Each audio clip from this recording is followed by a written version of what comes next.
G'day, listeners. Welcome to Barkarati, the sailing podcast. My name's Jordan Spencer, and it's that time of the week where we get to talk to some really cool sailors. But, of course, I have to share the microphone with my two idiot mates. So let's bring them in. First off, Mr. Brett Perry. Greetings, Exalted One. EP. G'day, everyone. How are you? Good. That's the way. No, riding high. What a fantastic week it was. And what a fantastic few weeks it's been of sailing. So looking forward to getting into this one. Yes, this will be a good one. Let's bring in our other mate. He had a voice that could make a wolverine purr. Mr. Nick Bice. Gentlemen, It's been a humbling week. Just Humbling week. humbling. Yeah, well, getting all my birthday wishes across happy the birthday to social medias, and from some of the great Barkarati fans sent their little notes in. So it's good to know we still got mates out there after all the pandemic, and life's kind of back to normal, and still to know everyone's out there. Just keeping an eye out, keeping a listen out, as a matter of fact. Did you have a big one? Did you lay one on? Nah, negative. I actually had a members committee meeting at the Cruising Yacht Club doing some bloody Commodore rolls at the CYC. Oh, I'm sure there would have been a couple had though. No, of course not. And then went to mum and dad's and had a couple of sherbets. Yeah, there you go. And then we're back home and, standard routine, getting the kids to bed. That's Awesome. it. There you go. Yeah. That's it. Rock and Happy roll. birthday. Yeah. Oh, good on you. It looks like you two got them out nice and early. So we know your parents were close mates in the early days. So let's go home and anyway. What are you done with that? Yeah. Very similar timing for your birthday. We'll talk about that later. Yeah. All right. Obviously, an awful lot of sailing happening at the moment. And one of the races that we've been pumping up a lot and we're big behind is obviously the Ocean Race. And, we've had a few good conversations. We've been pretty excited watching. We gave a real good debrief last week just to talk about what was going to happen. And it pretty much all exactly happened as we expected. We are right into the Ocean Race, obviously got a long history with it, all three of us. Another person that has an extremely long history with the Ocean Race is our guest tonight. Has been involved with running teams, has done the race himself, and now is a co-owner of the race. And so we want to welcome to the show, and I'm very appreciative of your time, Mr. Johan Salen. How are you, mate? Good morning. Yeah, great to be here. No, very, very good. Excellent. So, Johan, for the listeners, you're Swedish. Are you currently in Sweden? Not only for the listeners. I am Swedish. In the freezing cold? Or where are you right now? Right now, I'm in the French Alps, and just back from Alicante, where we had a great event. It's been a extremely long and difficult lead up. Not difficult all the time, but quite a bit. And everything in Alicante, the start period there worked out superbly and better than we had expected. Actually, it was really cool. It felt a bit like a birth after a 4-year pregnancy. Hats off to you, and what we saw was wonderful. Loved it. Love what we saw. No, it was very, very good. We were a bit lucky for sure. Shouldn't forget that. But it's also just one of those moments when everything comes together. You don't really understand why, but it just came together. Everybody super happy, sponsors, host cities, team, sailors, and the locals, politicians, everyone just having a great time and enjoying being there. So I was superb, very, very nice. Hope it continues the same way. We don't know that yet, but at least it was a good start after a long difficult period for sure. Did I see the on start day was the most people ever recorded at the Alicante start, or was that a bit? Yeah, I think so. Yeah. That's what they say. Yeah, wow. It was I think 70,000-80,000 because they had a machine counting people who actually went into the race village. But then it was a lot of people who didn't go in. They were up on the walkway around the piers on the wharf. So it was a bit over 100,000. So it was pretty cool. Must have been real a bit nerve wracking, like the not the traditional start time that's happened in years gone past, like having it literally in the middle of winter in Spain. And Alicante is not bad weather to start with, but just the bit of nervousness if it's going to work. But obviously it has worked very well. Yeah, no, for sure.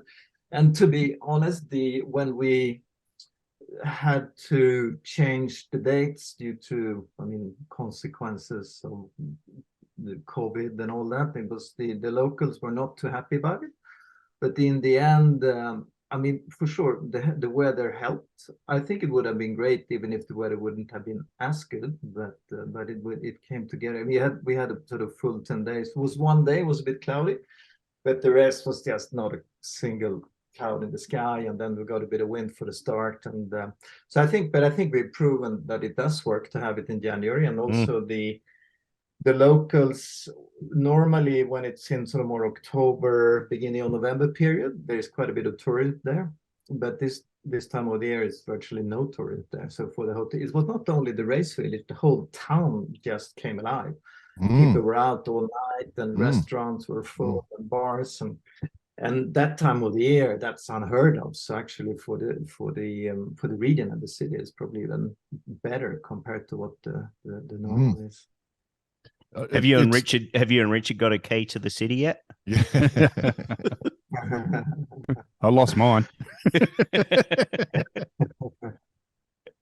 It's for those who haven't. Yeah, for those who haven't been to an ocean race start or leg, you can't imagine the number of people that do actually turn up. It is quite incredible. In even the classic comment I used to make all the time was we'd go to Itajaí, which is a town of 250,000 people, and 500,000 people would turn up. It's just insane how busy it gets. So it is a good thing. And one thing you mentioned, Johan, that start, particularly the Imoca start, like it was just awesome. Light winds, it could have been ugly, but the boats, you got the perfect conditions. They were just smoking across the water, and you knew everyone. And going into a massive amount of wind, you knew there was stress on. The tension was built straight away. The excitement was built from the moment the race started. It was super cool. No, we were a bit lucky with the conditions there for sure. But I think the first leg now has proven also that the Mocas actually work. They started 2 hours behind the 65s, and they had most of the bit down to Gibraltar was upwind, and they were well in front of the 65s when they got there. So yeah, I think it's proven that the boats work. They didn't break down. They performed well in all conditions, and because there is still the two worlds in sailing, right? The way we see it is in offshore sailing is that you have what happens in France and you have what happens in the rest of the world, and it's two completely different worlds. And there is quite a bit of skepticism still in the non-French offshore world for what's going on in France and IMOCAs and foiling and all that. Even with the 65 teams now, I would say that it's a transition period now, and I think it is working, but it's taking a bit of time. But it was a very important proof of the concept with IMOCAs, I think, this first leg, and that will hopefully continue to fill. And it was several of the existing IMOCA teams who are not part of the current event. They were also present in Alicante. Yeah, we heard. The momentum is just sort of building now for the future, which is a very good feeling. So all what we've been working for a long time, it's sort of falling into place, which is great. Wonderful. There's no three bigger supporters on the planet, I don't think, than us for this race, and the amount of effort that's gone into it, and obviously the COVID period, if you like, for the entire world played havoc. How did you sort of go about that? Obviously that must have been a nightmare for you. Yeah, it was super tricky. It's one of those situations where you have to make decisions under a lot of uncertainty. And the first we were in hindsight, I think we got it roughly right. The first decision we had to take when COVID hit, or 2-3 months after, whether we should still try to run the event. The date was planned in late 25, and we decided pretty early that it was probably not a good idea. And then it took a bit of time to get we had to change all the contracts that we have. It's a lot of administration to actually make it happen. But that decision we took relatively early to postpone for a year, which I think was the right one. And the other decision that we had to take quite early as well was not to go to China, which was the plan.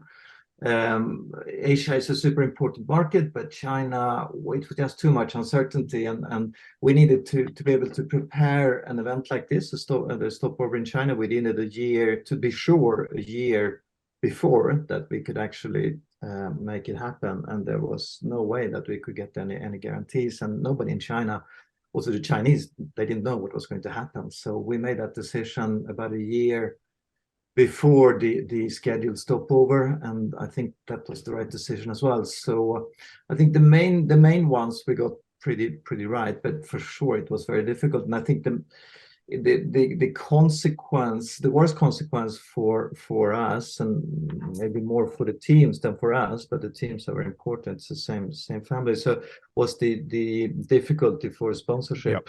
That's obviously why the 65s are not doing the full lap, because it's always difficult, but it was even more difficult than what it normally is during this pandemic. And then it was some that were really close just when the war hit almost a year ago as well. So that didn't help either. So it's been a super difficult period from that point of view. I think from the event, we were a bit, we were okay, because we had our sponsors and host hitters had secured before the pandemic started. So that was, we were fine, but from the teams, many teams were really struggling for sponsorship. Oh, so we've been a bit lucky in the sense that we've had the sort of the French sailing world to lean on, who have a lot in place already, right? So that has helped to make this event work for sure. I guess we know how much work goes into behind the scenes to a team, and with the uncertainty, that just would have added so much complications just on the team side of things, and to try and commit to dates and commit to people and commit to sponsors and all that sort of stuff. There was so many variants. Yeah, I know it's one of the things that I've realized over the last few years now, working with the event, that it's when you do a team, I wouldn't say it's easy, but it's a lot fewer stakeholders you have to deal with. When you are organizing an event like this, there is so many different stakeholders and wishes and lobbying and politics involved. So it's a super stimulating, very interesting balancing act, but it's quite difficult at times. Between politicians and sponsors and host city people and all the teams and their sponsors and the press, and it's very interesting, but it's hard to explain how complicated it can be sometimes. Add the sailors in there. Actually, you know all about that. I was just going to ask, because sorry, Bossy, obviously with the change of course, because the 11th hour boat was originally designed because there was going to be a bit of upwind involved, and once the routing changed, did Charlie give you any grief, or was that is he just magnanimous about the whole thing? Nah, I think from a design point of view, it affected them maybe a little bit, but on the other hand, they were never interested. They have no interest in Asia, so they were never keen to go there anyway. Okay. So I think they were pretty happy about it, but they had to. But I think from a boat design point of view, one of the things that have worked pretty well is that when we started with, you were involved at the time with the talks about IMOCA. Some people thought that now it's going to lead to two IMOCAs, right? One for crude sailing, one for single-handed, and one for more upwind performance, and one for more. But it's proven actually that the boats are there is still one IMOCA class, and the boats do not change. I mean, if we change the course radically, so it would be a lot more upwind, maybe it would change. But just look at what happened the last couple of days; they go really well upwind. Well, they've definitely evolved their technique to the way they sail them. We're noticing that, that they've worked out how to sail them upwind a little bit better.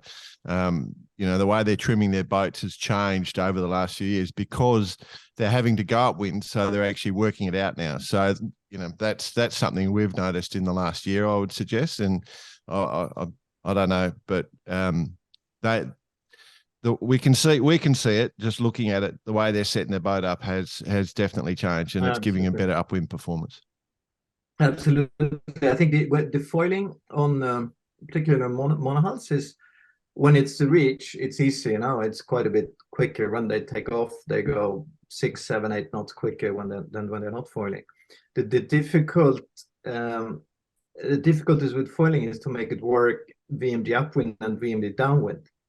That's where the big improvement is taking place at the moment. It will still evolve quite a bit, I think, particularly VMD downwind. You can see now on the leg down from Gibraltar down to Cape Verde, they were a bit quicker than the 65s, but not all that much, because the VMG downwind there is still a lot of potential, a lot of improvements which will take place, and they are not fully there yet. Correct. Yeah, must be even when this conversation first started about bringing the IMOCAs in, which obviously you can hang your hat on that one, Johan, but to see the crowds in Alicante crowding behind the IMOCAs that are there that literally look like spaceships must be pretty cool. Like, especially from where you've come from the early days with Volvo and the 60s to seeing what it's evolved into now. It's been a massive, massive jump. Yeah. And I think with the images, what you said, what we got there the start day, and then you have to compare the 65s, which are great but more traditional racing boats, and the images from the IMOCAs. You see, this is the future. Yeah, it's very different, and I think there's quite a few traditionalists still there, but it's definitely the way it's going, for sure. I have to ask from a sponsor perspective, when you look at the footage from the 65 and the 60s, in the 60s, they're all inside their little cabin, they're in the T-shirts and not much wet weather gear on. On the 65s, they're completely getting hosed. Is Helly Hansen pushed to go back to the 65 so they can sell more wet weather gear? No, they haven't. I think it is very different for sure, but it's not easier to live on these boats than the 65. No. For sure, you get less host and you can stay a bit drier. Cue in the Crocs. Cue in the Crocs. Yeah, the movements, the sound and the movements. I mean, the IMOCA, particularly upwind, but even on when it's rough, you have people who've never been seasick in their lives who get badly seasick on these boats. It's pretty horrible environment, but I think the visibility of Helly Hansen will be as good, even if they are a bit easier to film them when they're more protected. I mean, Helly Hansen have been known to put out some pretty good casual gear as well. So you can imagine like Kevin doing a Snapchat to Pablo with a nice polo on. Fully got everything on, just getting blasted, and Kevin's sitting in the cockpit. But then you don't see the rest of it and hear the noise and how crook they're going to get on board and just lack of sleep and all those sort of elements too. We did have a bit of a laugh last week about the interviews at Cape Verde, and would love to hear one when they first got off the boat. And I think Boris was having one. I didn't see the actual footage, but I've just got this vision of him yelling and screaming, doing the interview, trying to keep quiet, but used to yelling for the last 6 days. Did you get a chance to go for a sail, Johan, on one of the 60s? Yeah. I've sailed a bit, and it's a different dimension. It's when they actually start foiling, just the feeling of the boat just changes completely. First you feel the acceleration, and but the movement changes completely. You would think that the foils are just sliding stable in the water, but it's very quirky and itchy as soon as you're on the foil. I guess it's the speed which makes each little movement a lot more violent, and but it's I haven't been out in really. I've been foiling quite a bit, but not been out when it's sort of been rough and a lot of waves and upwind and stuff. So I've avoided the worst so far, but it's definitely a new dimension. So, would you say Ross. you've got a big experience, well, and very great experience in windsurfing in the old days, and then now I know you're into the foiling side of things. Is it the same step, like on a windsurfer? You know, you start getting up foiling and it's all goes light and everything. Is it the same on these boats? That sensation, or it's a little bit different? Yeah, it is a bit different because it's when on the boat, when you go on foil on a windsurfing board, you're on top of the surface and you don't really touch the water. These boats still touch the water, which makes a big difference. You go slamming faster, and that makes the slamming worse and the movement worse. When you're foiling on a windsurfing board, it's just really smooth and quiet. On this, but it's different.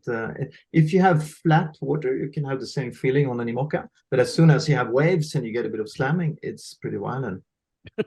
Strap yourself in, basically. I know there were a couple of Aussie guys that were pushing quite hard for the IMOCAs to have a foil on the rudder so they could come up fully foiling. I remember that a few years ago. So, maybe they were smart. Yeah, I mean, it's a debate in the class at the moment whether to add that in the rule. And it's already been up for a vote about a year ago, and then it was not accepted. But some people think that it's for sure in many conditions it will be easier and smoother, but it will also mean even higher speeds, and when you do crash, it's worse. So I think it will come. And but the problem is also in ocean racing when the boats are with more speed, you need more protection, and you have also disadvantages with more speed. So it's plus and minuses. I think in the end it will come, but it's not quite there yet. It's not. I think the people who are building new boats and sailing these ones think it's complicated enough without them. But it's been tried. I don't know if you've seen that. Biro Valet put T-rudders on their IMOCA, and that looked pretty cool. It's a pretty cool evolution, isn't it? We're going to see over the next year, especially with these boats, it's going to do a lap. It's going to be, they're going to learn a lot. And that's probably the best thing. Just a quick question, Johan. When you were at Alicante, I did read that a few other teams came down, obviously with the pandemic and all that sort of stuff, and teams set up with 5 boats in this one. There must have been a bunch of people down there looking. I'd like to sort of expand on that a bit and see how many people were down there from other teams actually taking an interest, because that's good for the future of the event. Yeah, no, that's a super important point, and it's also great to be in a position to do that, because when during the Volvo days, it was a lot of advantages for sure with Volvo, but one of the disadvantages was that you didn't know before the start of the race if there was another one, and if it was another one, when it was. But now we obviously know that there is another one coming up after this one, and when it's going to happen and all that. So this sort of long-term certainty and possibility to plan more long-term, I think it's super, super important. And now when we've sort of proven the concept with IMOCAs in the ocean race, there is, I would say from the existing, it was 3 teams in Alicante of the existing ones who confirmed, who are funded and who definitely confirmed that they're doing the next one. It was another 3 there who want to do the next one. They're not fully funded yet, but I think 2 or 3 of them are likely to make it. And there are some who didn't come, who was confirmed afterwards that they're definitely doing it. So I think the struggle a bit in the last couple of editions to get teams to the start line in Volvo Ocean Race and now the Ocean Race, I think that is definitely changing now. And my gut feeling at the moment is that between the teams that are currently participating and the existing fleet, we will have 8 to 10 of the top IMOCA teams taking part of the next one, plus hopefully a handful of new ones from other kinds. We don't want it to turn into completely French event either, but so we need to get a proper Spanish team and Italian team and Australian team, etc. So hopefully a handful of new countries coming in. So it's that's looking pretty good. It's definitely going the right way, and it is the first time these more French teams actually participate in a proper international event. It's been some sort of non-French with Boris and Alex Thompson and Samantha, for example, who've been non-French who wanted to participate in what's going on in the French sailing world, offshore sailing world. But now you have French teams actually participating in a proper international event, which has sort of never happened before. And this all takes time because it's a super different way of working and thinking. And the way the teams are structured in France is that they have sort of normal employees and they have the 35-hour work week to just make it work in an event like this. No, but it's a reality. Many of them have been struggling to get people want to do it, but then they don't want to be away from home at the same time. So it's two very different philosophies and cultures who are meeting. It's too easy in Lorient, you're saying. Too easy in Lorient. Yeah, I mean, they live a normal family life there and normal work hours. So it's so different. These teams have never been structured like that before. So I might be completely wrong here, Johan, but initial days when this concept was put forward that the IMOCA boats were going to be taking part when the Super 60 got basically taken off the table and it got put over to the IMOCAs, and then you've got the IMOCA Owners Group Association or whatever it was called. There was, like you say, quite a bit of skepticism, but I'm guessing now, like you say, there was quite a few teams down there. They can see the value in a global expanding race, not just in the French sector. Is that great point? What you're also experiencing? That's exactly what's happening. I mean, for the well-funded bigger teams, I mean, in the IMOCA class, there are a lot of small teams with local French sponsors, and they have no commercial interest, and also from our side, we have no interest for them either to participate because we don't want it to, as I said before, too French, and also it should be an event for the quality teams who activate and communicate, and that's how we build events. So, but for the top 10 teams in the class, definitely, and that's exactly what's happening. I should explain for the listeners, you've got to imagine the ocean race in a completely different light to the Vendée, because, you know, with the Vendée, it goes all the way around the world and back to the same port. They don't stop anywhere. But with the ocean race, part of the logistics is how you're going to put all those boats in, so that the actual number of boats that you want in the ocean race is you're never going to get 30 odd boats. I hope I'm not speaking out of tune here, Johan, but you know, so when you're focusing in on that, you know, they 10, 12 really shit hot boats is your perfect scenario, you know, and if I was the owner of the race right now, I'd be pretty happy. Mm-hmm. Yeah, no, I agree. The number of boats, the important thing is to have quality rather than quantity. And as you say, logistically, I don't know what the exact number is, but I think it would be very difficult for us to handle more than 15 boats. And it's also feedback that we are getting from the sponsors. I was at the start of the Route to Rome back in early November, and there we had 120 boats, and the sponsors are starting to realize that they disappear. Yeah, going to say they get lost. Teams, they get lost. Yep. Both on more site value, and more value in this. From a media value point of view. So the teams who invest in a lot in their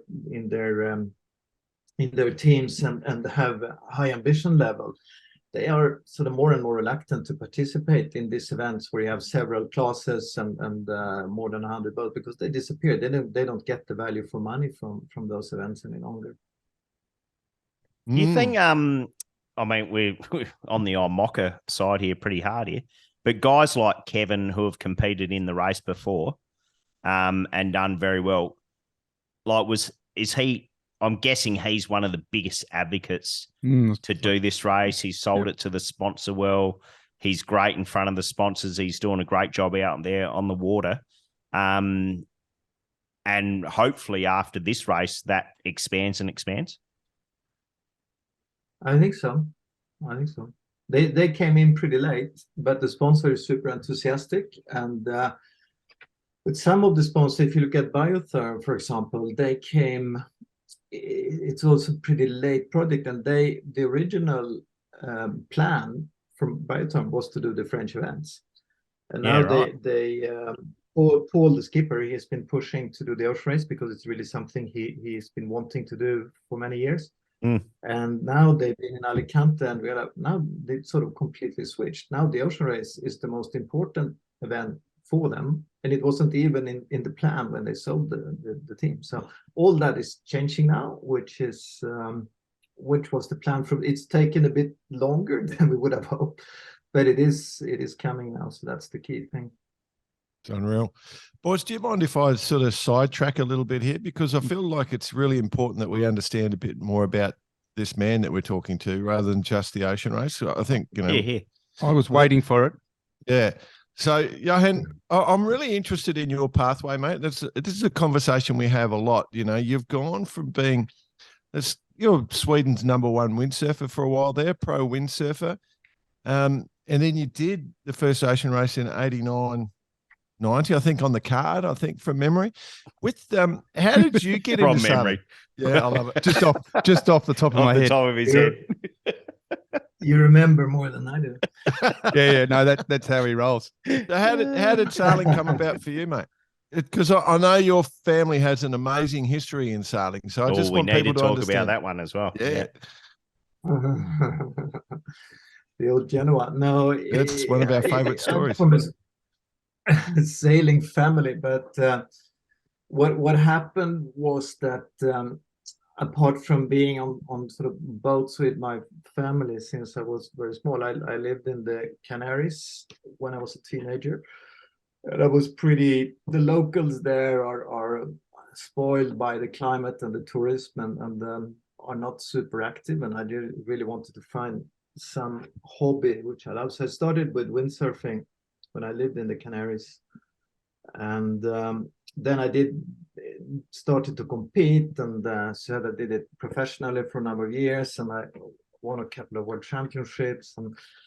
But then I realized that I cannot keep, or I don't want to keep windsurfing the rest of my life, and I need another more serious part of my life. So I stopped. I wasn't active that long, 6-7 years. I did a World Cup the last couple of years, and then I stopped completely and started to study and finished my study. But then I said, I don't want to stop sailing completely before I properly tried to sail in a team as well, because you're pretty lonely on that board, right? So I contacted, and I read it. It was a potential team for the next Whitbread, which I had sort of seen and been very attracted to. And I contacted the guy who was putting that together, and also the skipper of the boat. And for some strange reason, managed to sort of qualify on the crew, and ended up sailing on the card around the world in 89, 90, as you said. Skipper being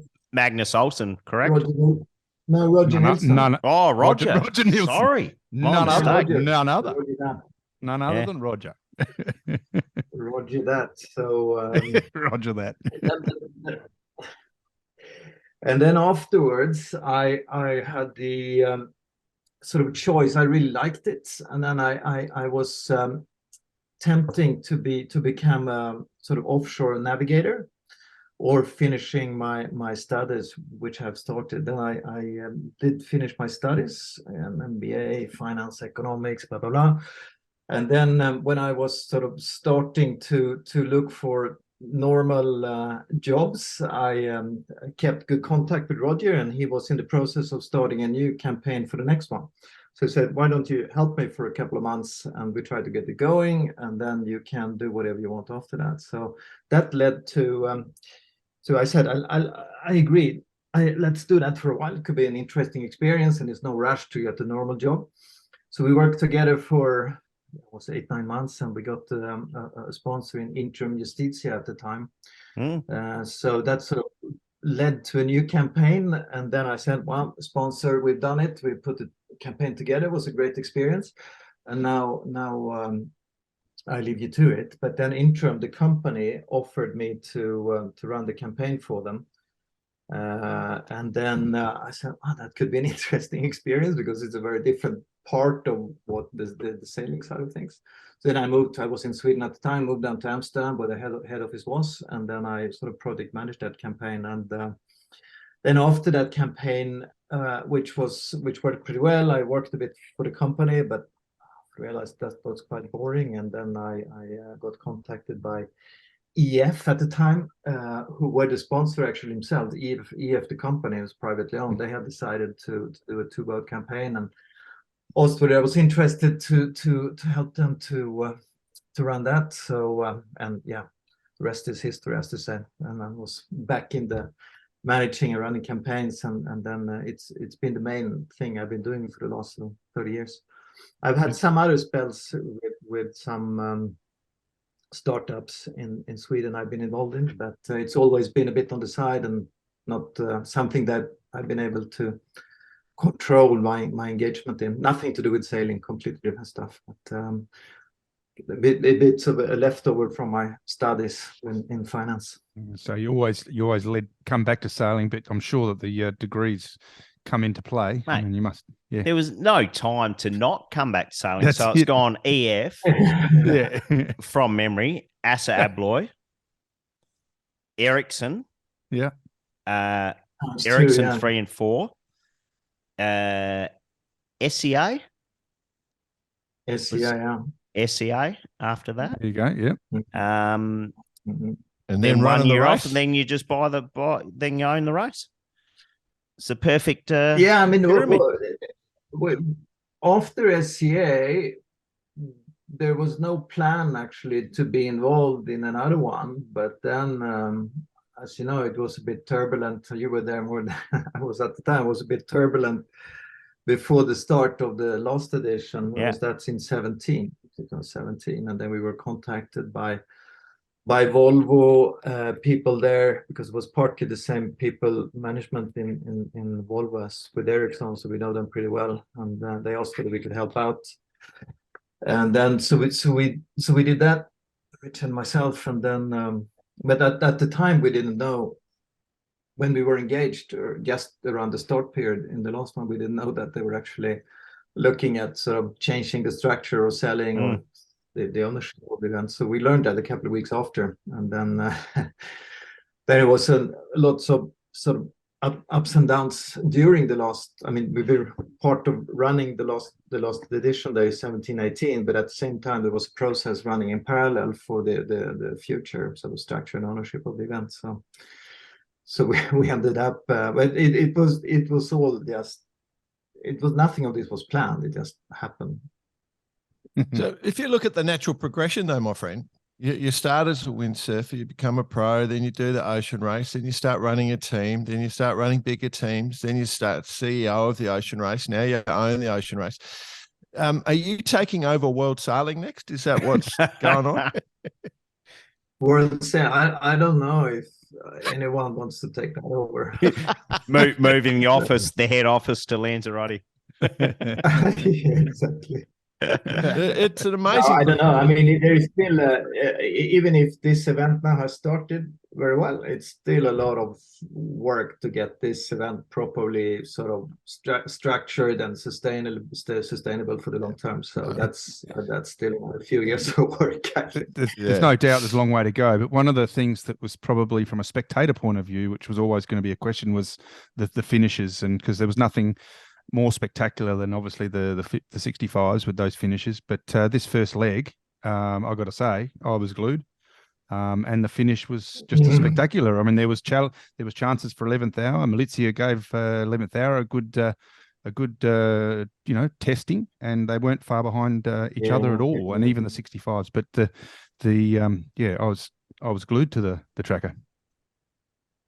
No, I think that will work. I think the for sure it will be a bit weaker for those legs where there are only the Moccas, but I think for the thinking a bit long term for the next editions, that will, if you have sort of 10, 12 boats, whatever, I think that's going to be the key thing, right? Then it works, even if it's you have some who have technical problems and all. So it is a bit fragile still, the 5 for sure.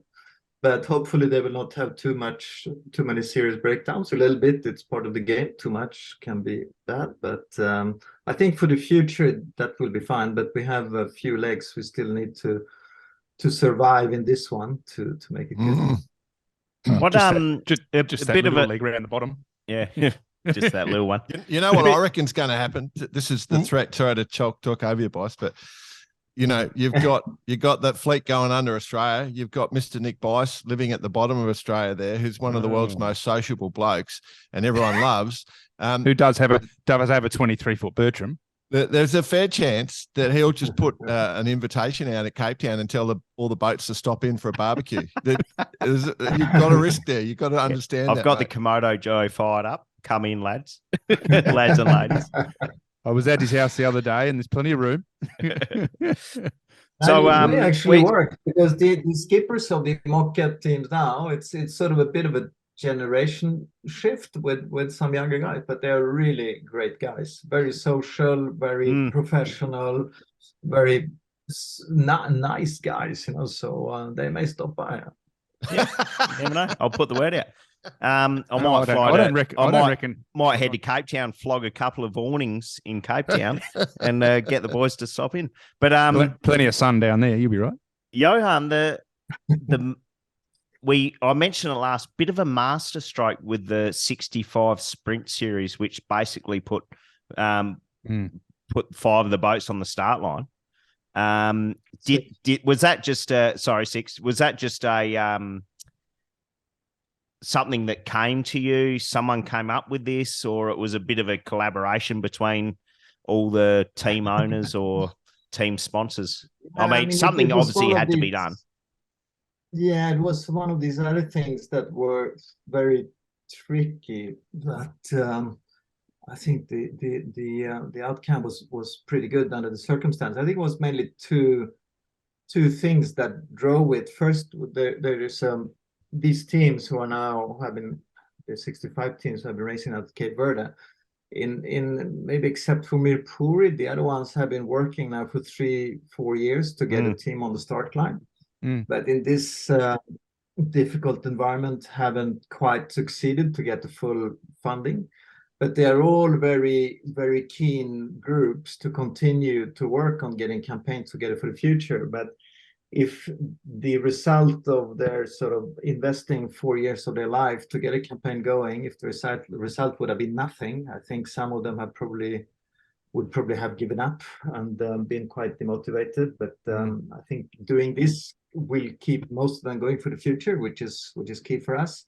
And the other thing is also it makes the event much better in the host cities where you have these additional boats. That's a proof in Alicante. So that was another part of the story. But it was for sure also a bit tricky, because 1-2 of the teams were ready and had the funding to go around the world, but the fleet was obviously not strong enough to make that very, very attractive. So I think this is the best possible compromise under the circumstances. For sure, we would have liked all 6 of them to go around the world, but under the circumstances, I think the outcome will be pretty good, and most of them will keep fighting to get good campaigns to the start line for the next one.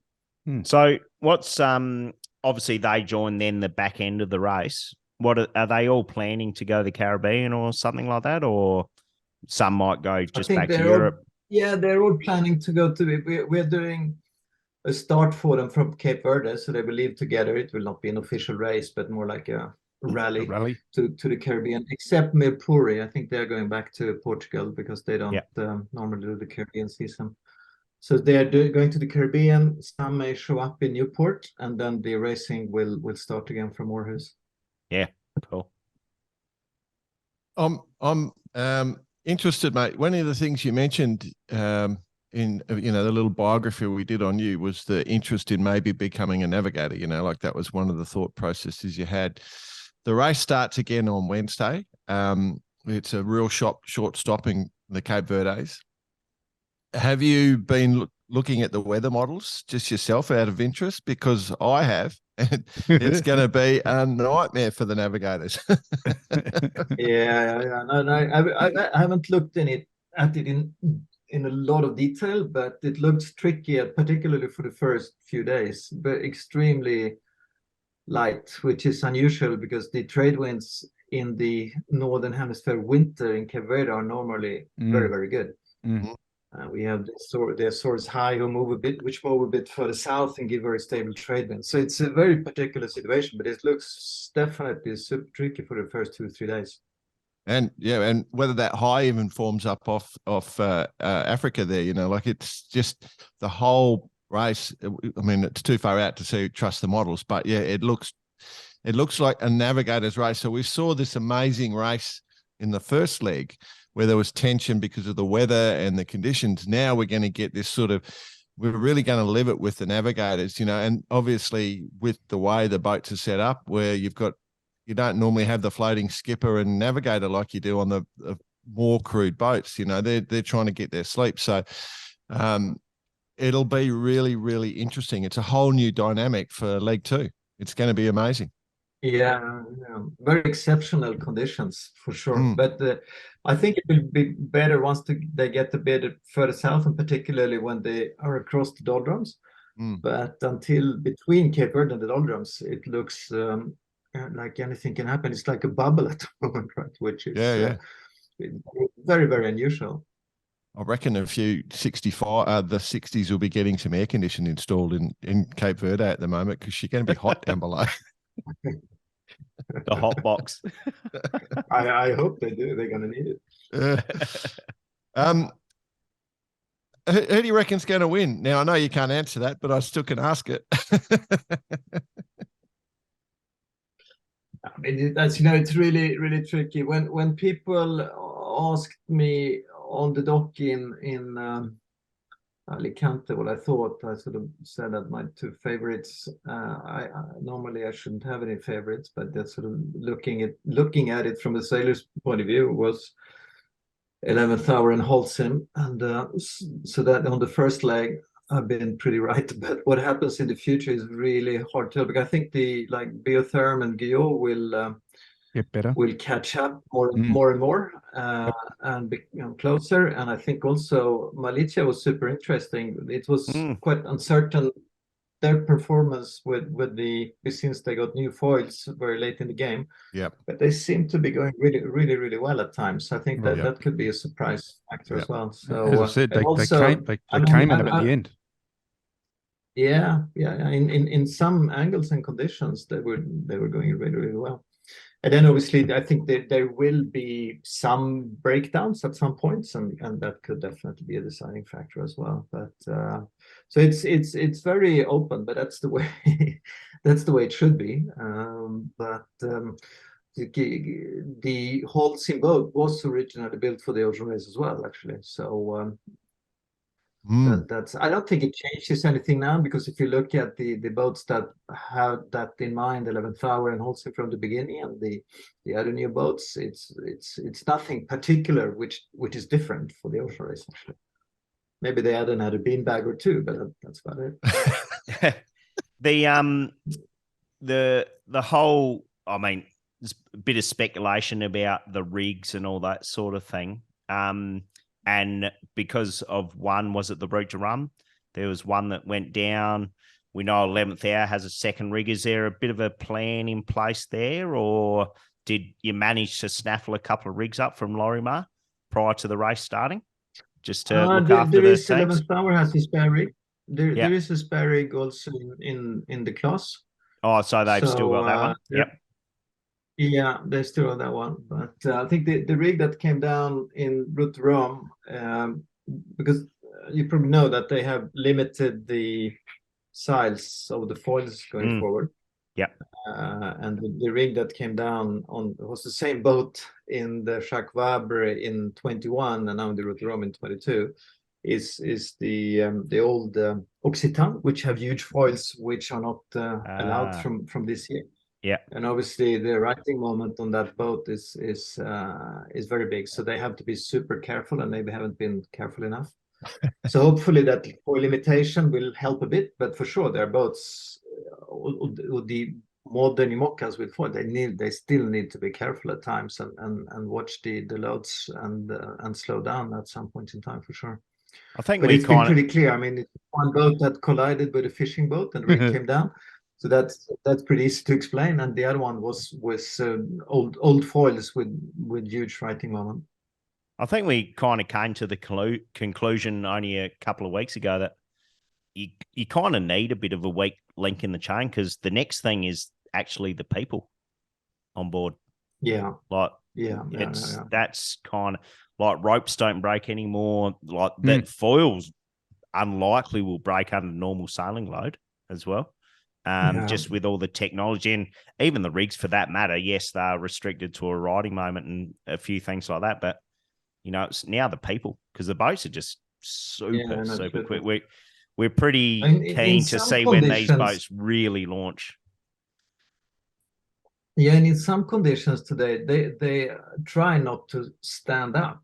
They are on their knees or sitting down because they are afraid of with this the movements that they damage the knees or the ankles, and so they don't want to stand up. So it's that just I think that says a lot. That adds a whole new perspective to the interview after the end of the race. Well, yeah, absolutely. Yelling and screaming and crawling around. Want to sit down? Yeah, like sometimes it's good to be too old for these things. Yeah. And being a Land Rover owner, I will never suffer from whiplash. So it sounds so, like, whereas on a boat now, oh mate, she's all on. it does sound like that we're talking about babies, doesn't it? Yelling and screaming and crawling around on their knees, you know, like it is quite funny.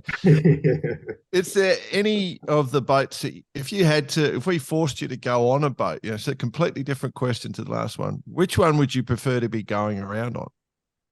Was it a comfort perspective or a speed perspective? Oh, what are we talking back from, like going back from the card all the way through? Oh, okay. No, I was just thinking for the IMOCA, but that's a great question. Yeah, you got any favourite boats is kind of what that expands to.